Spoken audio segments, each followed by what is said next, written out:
নির্দলীয় নিরপেক্ষ তত্ত্বাবধায়ক সরকারের অধীনেই বাংলাদেশে একটি ফ্রি, ফেয়ার, ইম্পার্শিয়াল এবং ক্রেডিবল নির্বাচন অনুষ্ঠান হওয়া সম্ভব।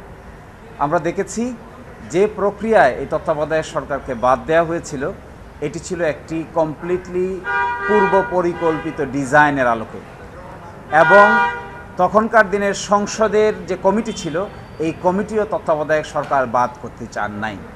এক ব্যক্তির ইচ্ছায় এই তত্ত্বাবধায়ক সরকারকে বাদ করে বাংলাদেশে একটি ডিকটেটর বা একনায়কতান্ত্রিক শাসন ব্যবস্থার জন্ম হয়েছিল।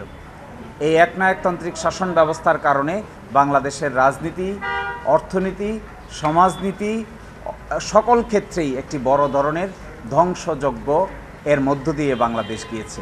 যদি নির্বাচন ব্যবস্থাকে সঠিক নিয়মের উপর দাঁড় করাতে হয়, তাহলে আমাদেরকে তত্ত্বাবধায়ক সরকারের যে ফর্মুলা আছে, এই ফর্মুলার মধ্যেই যদি আমরা যেতে পারি, এটিই হবে আমাদের জন্য জাতিগতভাবে সবচাইতে গ্রহণযোগ্য মাধ্যম। এই ক্ষেত্রে আমরা এটা বলেছি যে ইতোমধ্যে ঐকমত্য কমিশন এবং সংস্কার প্রক্রিয়ার মধ্যে তত্ত্বাবধায়ক সরকারের বিধান নিয়ে জুলাই চার্টারে একটি নতুন বিধান নিয়ে প্রস্তাব করা হয়েছে।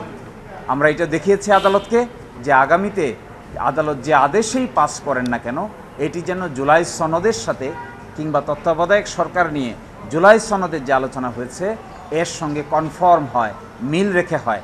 অন্যথায় টোটাল রিফর্ম প্রক্রিয়াটা অনেকটাই নষ্ট হয়ে যেতে পারে, রিফর্ম প্রক্রিয়াটা অনেকটাই ক্ষতিগ্রস্ত হতে পারে। 14 জন জজের মধ্যে মাত্র আপিল বিভাগের 4 জন জজ এটিকে বাদ করেছেন, এবং হাইকোর্ট ডিভিশনের বাকি 7 জন, আপিল বিভাগের বাকি 3 জন, সেই 10 জনই কিন্তু এটি রাখার পক্ষে মতামত দিয়েছিলেন। গণতান্ত্রিক শাসন ব্যবস্থা প্রতিষ্ঠিত হবে।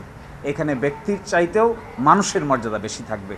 সকল নাগরিক স্বাধীনভাবে তার ভোটাধিকার প্রয়োগ করতে পারবে যদি এটা তত্ত্বাবধায়ক সিস্টেমে চালু হয়। আর যদি তা না হয়, আমরা এককেন্দ্রিক থেকে যাই, এই আপিল অ্যালাউ না হয়, তাহলে আবার সেই আগের মতোই একই ধরনের নির্বাচন ব্যবস্থা ধ্বংসের দিকে ঠেলে নিয়ে যাওয়া হবে।